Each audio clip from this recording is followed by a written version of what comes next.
আসসালামু আলাইকুম। ইতিমধ্যে আমরা সকলেই জেনেছি যে বাংলাদেশের অন্তর্বর্তীকালীন সরকারের প্রধান উপদেষ্টার দায়িত্ব পেয়েছেন শান্তিতে নোবেলজয়ী ডক্টর মোহাম্মদ ইউনূস। কিন্তু খুব কম মানুষেরই ডক্টর মোহাম্মদ ইউনূস এর জীবনী সম্পর্কে জানা আছে। আজকের ভিডিওটি মূলত তার জীবনী সম্পর্কে। তো চলুন বেশি দেরি না করে তার সংক্ষিপ্ত জীবনী সম্পর্কে জেনে নেওয়া যাক।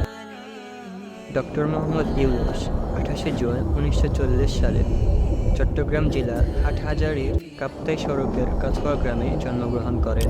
9 ভাই বোনের মধ্যে তিনি তৃতীয়। তার পিতা হাজী দুলা মিয়া সওদাগর এবং মাতা সুফিয়া খাতুন। 1944 সালে তার পরিবার চট্টগ্রাম শহরে চলে আসে এবং তিনি তার গ্রামের স্কুল থেকে লামাবাজার প্রাথমিক বিদ্যালয়ে চলে যান। পরবর্তীতে তিনি চট্টগ্রাম কলেজিয়েট স্কুল থেকে ম্যাট্রিকুলেশন পরীক্ষায় উত্তীর্ণ হন। সেই সময় পূর্ব পাকিস্তানের 39,000 ছাত্রের মধ্যে তিনি 16তম স্থান অর্জন করেন।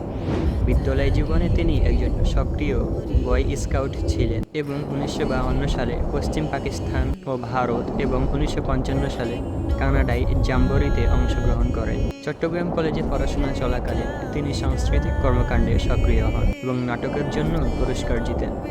1957 সালে তিনি ঢাকা বিশ্ববিদ্যালয়ের অর্থনীতি বিভাগে ভর্তি হন এবং 1960 সালে বিএ এবং 1961 সালে এমএ সম্পন্ন করেন। কর্মজীবনের শুরুতে 1961 সালে চট্টগ্রাম কলেজে অর্থনীতির প্রভাষক হিসেবে নিয়োগ পান। একই সময়ে শিক্ষকতার পাশাপাশি একটি লাভজনক প্যাকেজিং কারখানা স্থাপন করেন। 1965 সালে তিনি মার্কিন যুক্তরাষ্ট্রে পড়াশোনার জন্য ফুল ব্রাইট স্কলারশিপ লাভ করেন। পরবর্তীতে 1971 সালে ভ্যান্ডারবিল্ট বিশ্ববিদ্যালয়ের graduate programme in economic development থেকে অর্থনীতিতে পিএইচডি ডিগ্রি অর্জন করেন। 1969 থেকে 1972 সাল পর্যন্ত ডক্টর মোহাম্মদ ইউনূস মার্ফি সবরতে মিডল টেনেসি স্টেট ইউনিভার্সিটিতে অর্থনীতির অধ্যাপক হিসেবে দায়িত্ব পালন করেন।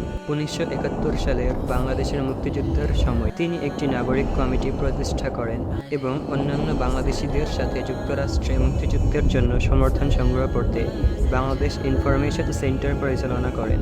যুদ্ধের পর দেশে ফেরত এসে সরকারের পরিকল্পনা কমিশনে নিযুক্ত হন, তবে কাজটি তার কাছে একঘেয়ে লাগায় সেখানে ইস্তফা দিয়ে চট্টগ্রাম বিশ্ববিদ্যালয়ে অর্থনীতি বিভাগে সহযোগী অধ্যাপক হিসেবে যোগ দেন।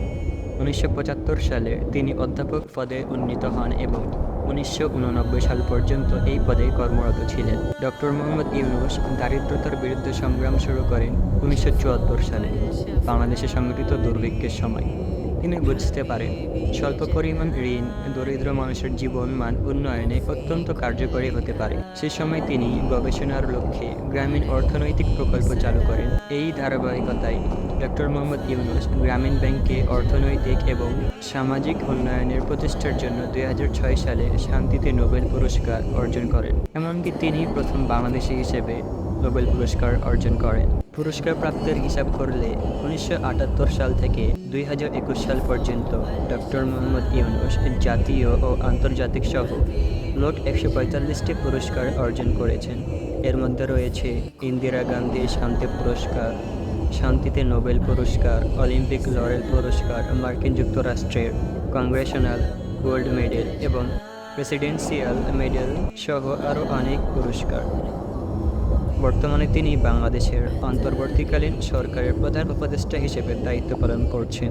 ডক্টর মোহাম্মদ ইউনূসের সামাজিক জীবন নিয়ে খুব দ্রুত আরেকটি ভিডিও আসছে, সেটি দেখার জন্য চ্যানেলটি সাবস্ক্রাইব করে রাখুন।